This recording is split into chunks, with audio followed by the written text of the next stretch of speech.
ba yung tamang center spring sa NMAX TechMax? 1000 RPM. Yung pala logo yun. Sun Racing. Oh my God, pantay na pantay. Kita nyo. Sun Racing, 1000 RPM. 1, 2, 3, 4, 5, 6, 7,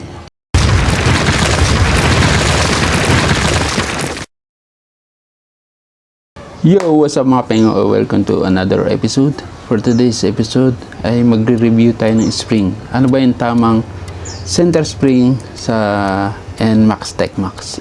Ito yung kasi yung medyo maselan. Yung clutch spring, kahit ano pwede.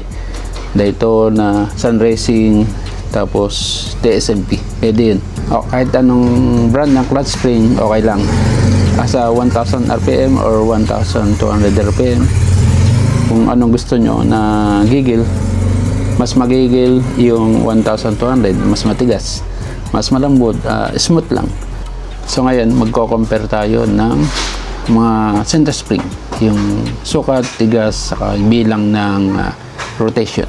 Alright, tara. So ngayon meron tayong bagong biling center spring, 1000 RPM, tapos yung code USD 7CTLG, 1000 RPM yan. Yun o, NMAX turbo yan.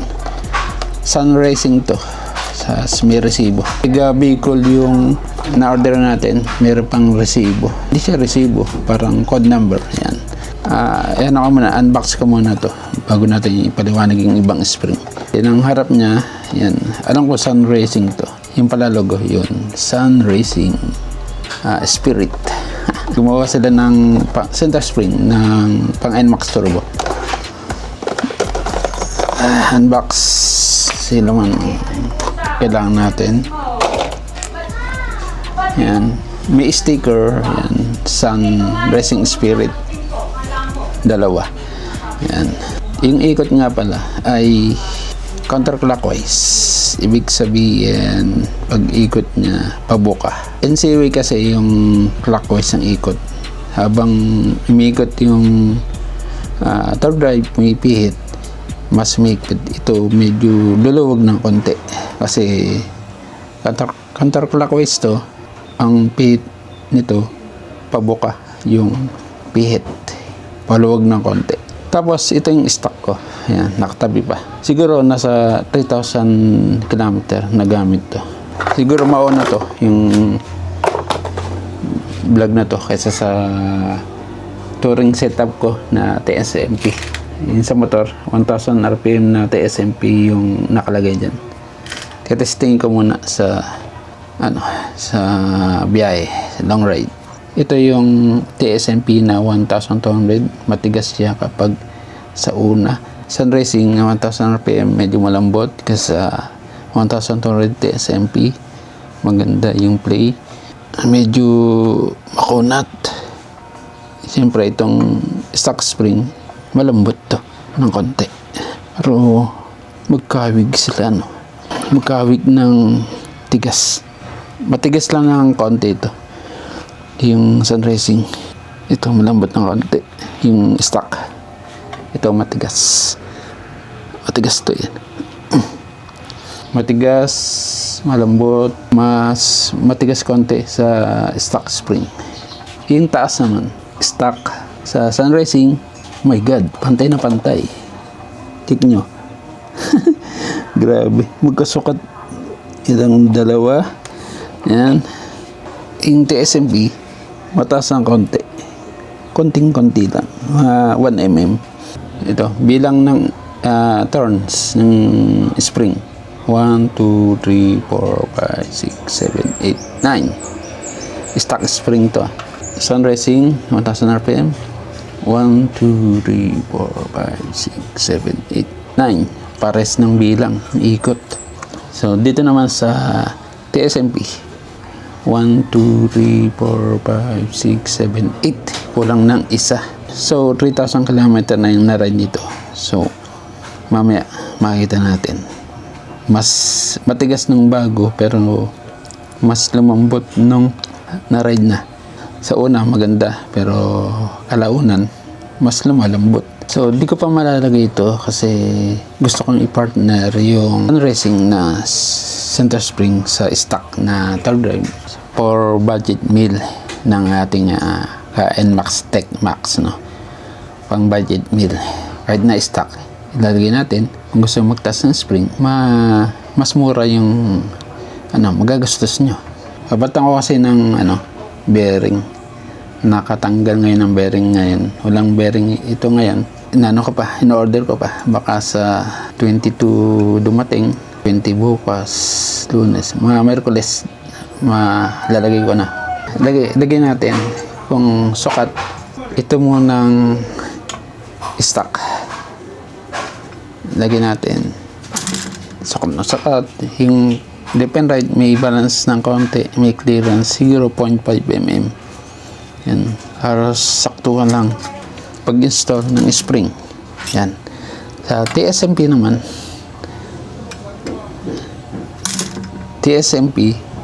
mas malawag ng konti. Ramdam ko yun. Malawag ng konti ito. Ito kabilaan. Mas mahigpit tong kabila. Yan. Dito, mas malawag. Yan. Sa stock. Sorry, hindi ko na kita kanina. Maluwag, sakto. Sakto hindi. Maluwag.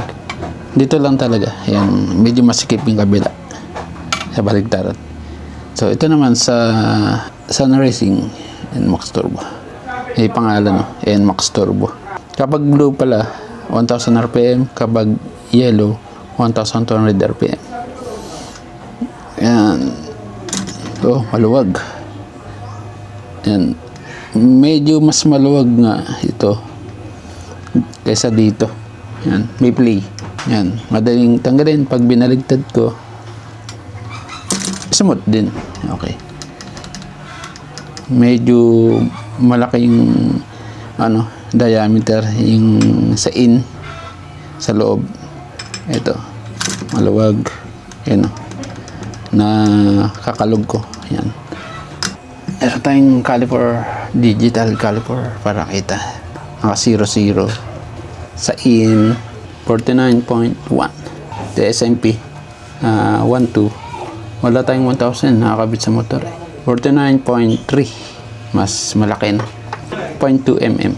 Tapos dito naman sa Sun Racing 1000 RPM ay tama 49.8 mas malawag.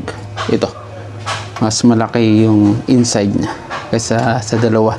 Yung outside, di ko na susukatin, is useless naman. Wala namang papasokan. Yung kapal ng spring. Stock spring is 4.6 mm. 4.7 mm. TSMP, halos same lang, 4.6. Mas makapal ng 0.1 yung stock. And dito naman sa Sun Racing, 1000 RPM to. 4.7, same siya ng stock. Clearance ang spring. Halimbawa, ito, dito. Sa gitna tayo magsusukat. Naka 00 yan. 16.7 mm. Stock spring. TSMP na 1,200 RPM. Ito, ang laki. 22.7 sa Sun Racing ay laki ng konti. 19.4 mm. 2.3 yung lamang niya ng laki sa stock. Sakto ito kapag mayroon kayong torsion controller, kung gusto nyo maglagay, pwede ito maglagay. Sa stock, hindi siya pwede kasi mag-uuntogan na siya ng from 1 and 2 na turn. Yan. Pwede kayong maglagay ng torsion controller dito, or kapag nagkalkal kayo ng third drive, ito, kapag pinasagad nyo yung third drive, ito, kalkal to. Pero meron akong reserva ng female third drive kung gusto ko stock lang. Yan. Yan. Sagad-sagad yan. Kita nyo naman, medyo malapit na yung close. Kalkal yan. Pwede ito. Hindi siya magdidikit from 1 and 2 and 3. Hindi magdidikit. Kapag nagkalkal kayo, sip na sip. Kasi ito, kapag nilagay nyo sa kalkal, Baka magdikit-dikit na to. Wala nang space. So 1,000 RPM. Price na naman tayo sa price. Kasi laki talaga itong stock saka itong Sun Racing, no? Mukhang magandang gamitin. Sa price naman, nag-screenshot na ako para hindi ko nahanapin. Stock spring. Ito ay from Shopee, Indonesia. Ito yung price niya. Lagyan natin sa screen. 390 pesos. Pero ito, pag in-order nyo, mga 5 days. 5 days ang delivery. Ito namang TSMP, 750 pesos. Doble yung price. Kahit na anong RPM, 750 pesos siya. Ay Anyworks. Yan. Tapos ito, out of stock.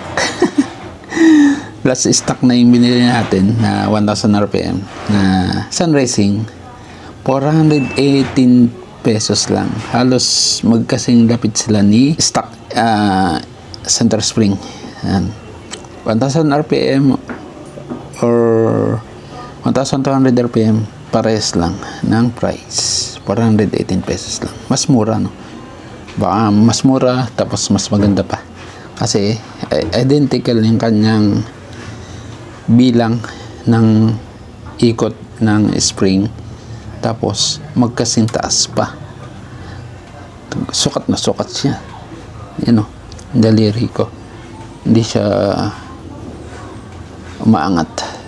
Yan o. Sukat siya. Yan. Compress naman tayo. Compress. Stock na center spring. Ganda yung compress niya. Ang tigas. Sobrang tigas niya. Lumalaban. Center spring TSMP. Nasa 3,000 km na yung na-ride ko.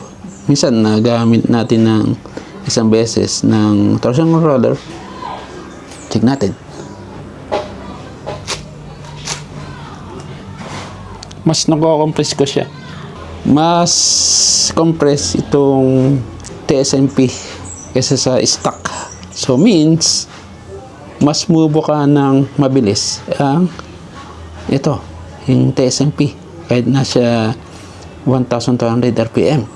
Yung pag full compress niya mas mababa kaysa stock. Ayan, maaaring sagad-kadar, hindi dumulo. Yan, yun ang kaibahan. Tapos dito naman sa Sun Racing, hindi ko lang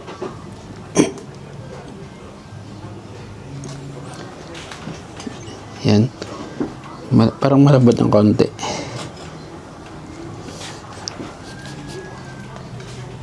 Pares lang.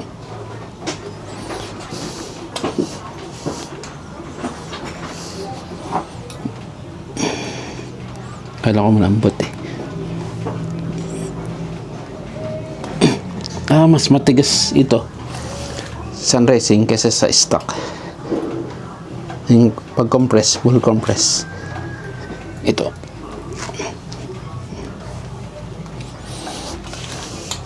Ulitin natin.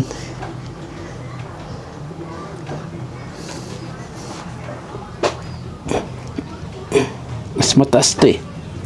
Okay. Mas matigas ng konti ang pag-compress nito kaysa sa stock.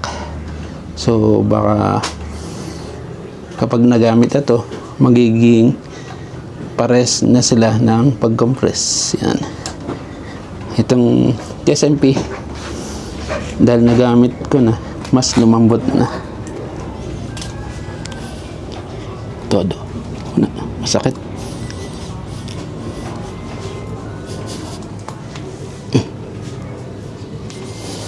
Malambot na siya.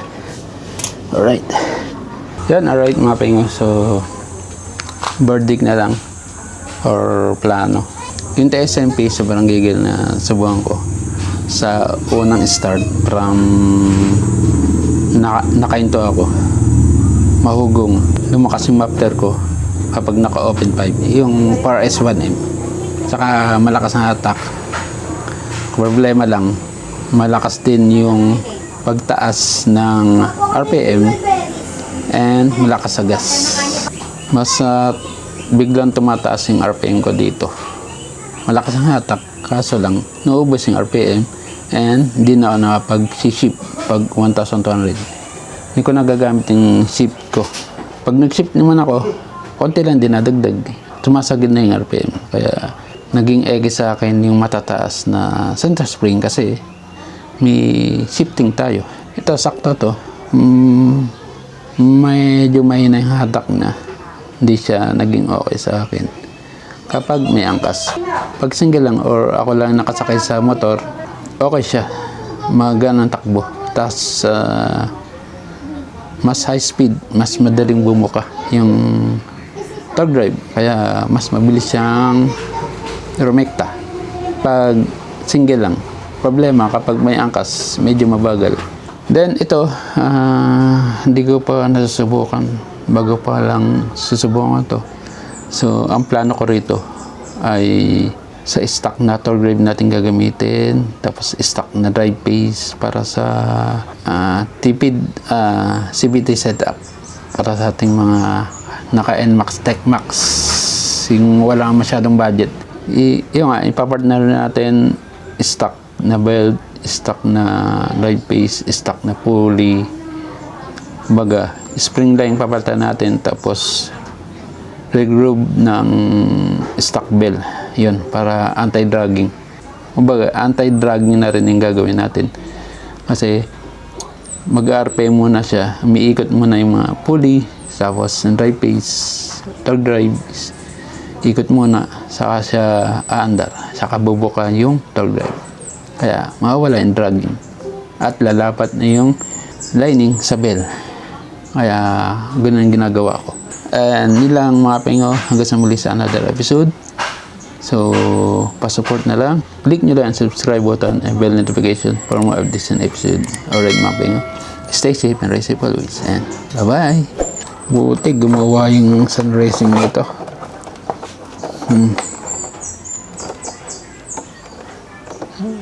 Salamat nga pala kay RJ Cruz. RJ Cruz ba yun? Siya nagsabi sa akin na mayroong spring na bago. Shout out kay RJ Cruz. Binigyan ako ng idea. Pero sabi naman niya, maganda raw yung RPM. Sakto yung RPM. Tapos sun racing clutch at center. Kaso lang wala akong sun racing na clutch spring. Dito na lang yung ginamit ko. Yan, sinabi niya 1,000 RPM yung kanyang TSMP. Layo-layo siya. Yan. Kasi kapag layo-layo, mape-press yun. Pag full press, madaling lumambot yung spring kapag layo-layo. Alright.